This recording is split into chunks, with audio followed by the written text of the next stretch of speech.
Kovai cousins. இன்றைக்கி நம்ம ரொம்ப சாஃப்டான சப்பாத்தி எப்படி செய்கிறதுன்னு பார்க்கலாங்க. 4-5 மடித்தா கூட ஈஸியாக 2 விரலில் பிச்சிடலாங்க. அவ்வளோ சாஃப்டாக இருக்கும். குழந்தைங்க ஃபஸ்ட்டு சாப்பிட்றதுக்கு பழகுறாங்க அப்படின்னா அந்த குழந்தை கூட ஈஸியாக பிச்சு எடுத்துடலாங்க. அவ்வளோ சாஃப்டாக இருக்கும். நாங்கள் சொல்லியிருக்கிற மெத்தடை கரெக்டாக ஃபாலோ பண்ணிங்கன்னா ரொம்பவே சாஃப்டான சப்பாத்தி நீங்களும் செய்யலாங்க. இனிமேல் சப்பாத்திக்கு நீங்கள் தான் கிங்குங்க. அந்த அளவுக்கு ஈஸியாக சாஃப்டாக செய்யலாம். வாங்க சாஃப்டாக சப்பாத்தி எப்படி செய்கிறதுன்னு பார்க்கலாம். இதுக்கு முன்னாடி நீங்கள் கோவை கசின்ஸ் சேனலை சப்ஸ்கிரைப் பண்ணினா கோவை கசின்ஸ் சேனலுக்குள்ளே போயிட்டு சப்ஸ்கிரைப் பட்டனை கிளிக் பண்ணிவிட்டு பக்கத்தில் இருக்க பெல் ஐக்கானையும் கிளிக் பண்ணிக்கோங்க. அதுக்கு மேலே இருக்கிற ஆல் அப்படிங்கிற பெல் ஐக்கானையும் கிளிக் பண்ணிங்கன்னா நாங்கள் போடுற எல்லா வீடியோவும் உங்களுக்கு உடனே கிடைக்குங்க. சாஃப்டான சப்பாத்தி செய்யறதுக்கு முதல்ல ஒரு பவுலில் நான் இங்கே 2.25 கப் அளவுக்கு தண்ணி சேர்த்துக்கிறேங்க.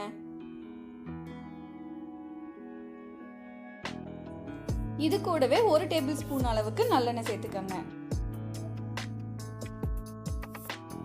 கூடவே நான் இங்கே 1.5 டீஸ்பூன் அளவுக்கு உப்பு எடுத்துக்கிறேங்க. உங்களுக்கு உப்பு எந்த அளவுக்கு தேவையோ அந்த அளவுக்கு உப்பு சேர்த்துட்டு நல்லா ஒரு தடவை மிக்ஸ் பண்ணிவிட்டு கோதுமை மாவு சேர்த்துக்கலாம்.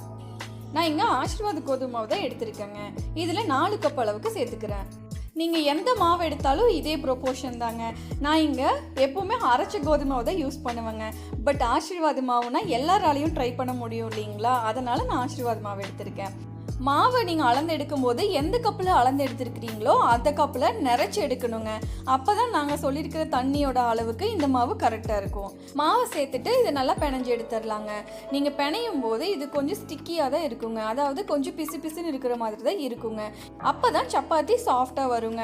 மாவை ஓரளவுக்கு பிணைஞ்சு எடுத்ததையுமே இந்த மாதிரி மாவு கையில் பிசுன்னு ஒட்டும்.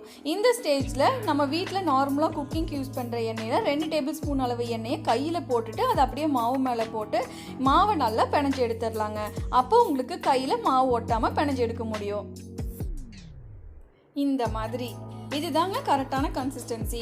மாவு நீங்கள் கையில் தொடும்போது கொஞ்சம் இலக்கமாக இருக்கணுங்க. அதாவது கொஞ்சம் லூஸாக இருக்கிற மாதிரி இருக்கணுங்க. இதுதான் கரெக்டான கன்சிஸ்டன்சி. இப்போவே நீங்கள் மாவு அமுத்தி பார்த்தீங்கன்னா ரொம்ப சாஃப்டாக இருக்குங்க. நீங்கள் இப்போவே கூட சப்பாத்தி சுட்டிங்கனாலும் சாஃப்டாக வரும். பட் இருந்தாலும் குறைஞ்சது 10 நிமிஷத்துக்கு ஊற வச்சு நீங்கள் சப்பாத்தி செஞ்சீங்கன்னா இன்னுமே சாஃப்ட் ஆகுங்க. அதனால் ஒரு ஈரமான துணியை போட்டு 10 நிமிஷத்துலேருந்து மேக்ஸிமம் உங்களால் எவ்வளோ நேரம் ஊற வைக்க முடியுமோ அவ்வளோ நேரம் ஊற வச்சுக்கோங்க. நீங்கள் முந்தின நாளே பிணைஞ்சு ஃப்ரிட்ஜில் வச்சு அடுத்த நாள் கூட சுடலாங்க. இன்னுமே சப்பாத்தி சாஃப்டாக இருக்கும். நான் இங்கே 1/2 அன் ஹவருக்கு ஊற வச்சு எடுத்துக்கிறேங்க. எனக்கு இங்கே 1/2 அன் ஹவர் ஆயிடுச்சுங்க. நம்ம இப்போ சப்பாத்திக்கு தேய்ச்சி எடுத்துடலாம். நான் இங்கே 2 டைப்பில் உங்களுக்கு தேய்ச்சி காமிக்கிறேங்க. ஒன்று ட்ரையாக மாவு போட்டு தேய்ச்சி காமிக்கிறேன், இன்னொன்று எண்ணெய் போட்டு தேய்ச்சி காமிக்கிறேங்க. இப்போ நம்ம ட்ரையான மாவு போட்டு தேய்ச்சிக்கலாம். நான் இங்கே கொஞ்சமாக மாவை டஸ்ட் பண்ணி இப்போ தேய்ச்சிக்கிறேங்க. மாவை நீங்கள் தேய்க்கும் போது வட்டமான ஷேப்பில் தான் வரணும்ட்டு இல்லைங்க. உங்களுக்கு எந்த ஷேப்பில் வருதோ அந்த ஷேப்பில் நீங்கள் தேய்ச்சி எடுத்துக்கோங்க. மாவு தேய்க்கும் போது இந்த மாதிரி நல்லா இழுத்து விட்டு தேய்ச்சிக்கோங்க. அப்போ உங்களுக்கு ரொம்ப லேசான சப்பாத்தி மாவு தேய்ச்சி எடுத்துடலாங்க. இந்த மாதிரி பாருங்க, ரொம்ப லேசாக இருக்குங்க. கையில் எடுத்தீங்கன்னா பேப்பர் மாதிரி இருக்கணும். அந்த அளவுக்கு நல்லா மெலிசாக தேய்ச்சி எடுத்துக்கோங்க. இப்போ நம்ம சப்பாத்தி போட்டு எடுத்துடலாங்க. இங்கே நான் ஒரு தோசைக்கல்ல நல்லா இந்த மாதிரி புகை வர அளவுக்கு கேஸ் ஸ்டவை ஹை ஃப்ளேமில் வச்சு நல்லா காய வச்சுருக்கேங்க. இப்போ நம்ம தேய்ச்சி எடுத்துருக்கிற சப்பாத்தி மாவை தோசைக்கல்ல போட்டு சப்பாத்தி சுட்டு எடுத்துடலாம். தோசைக்கல் நல்லா காஞ்சிருக்கிறதுனால சப்பாத்தி சீக்கிரமாக வெந்துருங்க. ஒரு பக்கம் சப்பாத்தி கலர் மாறினதையுமே இன்னொரு பக்கம் திருப்பி போட்டு வேக வச்சுக்கலாம். ஆசீர்வாத் மாவை பொறுத்த வரைக்கும் சப்பாத்தி சுடும்போது லைட் ப்ரௌன் கலர் தான் வருங்க.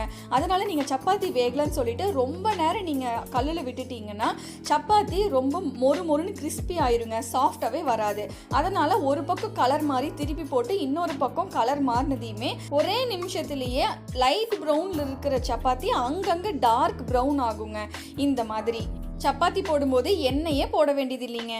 இதுதான் கரெக்டான கன்சிஸ்டன்சி. இந்த ஸ்டேஜ்லயே நீங்க சப்பாத்தியை எடுத்துடலாங்க. எடுத்துட்டு ஒரு ஹாட் பாக்ஸில் போட்டு மூடி வச்சிருங்க. அவ்வளோதாங்க, சப்பாத்தி ரெடி ஆயிடுச்சு. அடுத்தது நம்ம எண்ணெய் போட்டு தேய்ச்சி சப்பாத்தி சுடலாம். நான் இங்கே சப்பாத்தி தேய்க்கிற கல்லில் எண்ணெய் போட்டு நல்லா தேய்ச்சிக்கிறேங்க. அதே மாதிரி ரோலிங் பின்னுக்கும் எண்ணெய் போட்டு தேய்ச்சிட்டு கையுக்கும் எண்ணெய் போட்டு ரெடியாக வச்சுக்கோங்க. இப்போ நம்ம சப்பாத்திக்கு தேய்ச்சிடலாங்க. கொஞ்சமாக மாவை நல்லா உருண்டை பிடிச்சி எடுத்துட்டு இது மேலே ஒரு சொட்டு அளவுக்கு எண்ணெய் விட்டுக்கோங்க. எண்ணெய் விட்டுட்டு இந்த எண்ணெயே போதுங்க. நல்லா முன்னாடியும் பின்னாடியும் நல்லா ஸ்ப்ரெட் பண்ணி விட்டு இப்போ தேய்ச்சிடலாம்.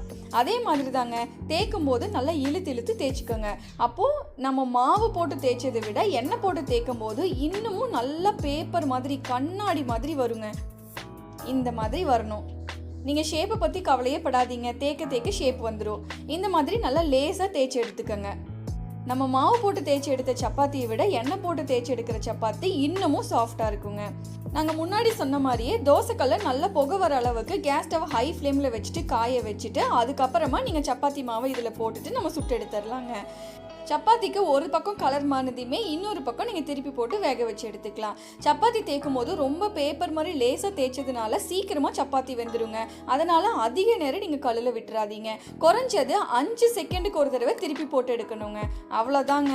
புசு புசுன்னு பூரி மாதிரி வரலினாலும் சாஃப்ட்டுக்கு நாங்கள் கேரண்டி. ஏன்னா இது எங்கள் மாமியாரோட ரெசிபிங்க. அவங்க சப்பாத்திக்கு ஏகப்பட்ட ஃபேன்ஸ் இருக்காங்க இங்கே. கண்டிப்பாக நீங்களும் ட்ரை பண்ணி பாருங்கள். சாஃப்டான சப்பாத்தி உங்களாலையும் செய்ய முடியுங்க. செஞ்சு சாப்பிட்டு உங்களுக்கு எப்படி இருக்குன்னு கமெண்ட் பண்ணுங்க. கூடவே லைக் பண்ணுங்க, ஷேர் பண்ணுங்க, சப்ஸ்கிரைப் பண்ணுங்க, பக்கத்தில் இருக்க பெல் ஐக்கானையும் கிளிக் பண்ணுங்க. வேற ஒரு நல்ல டிஷ் எப்படி ஈஸியாக டேஸ்ட்டாக செய்யறதுங்கிறத நான் உங்களுக்கு ஷேர் பண்ணுறேன். அது வரைக்கும் பை பை.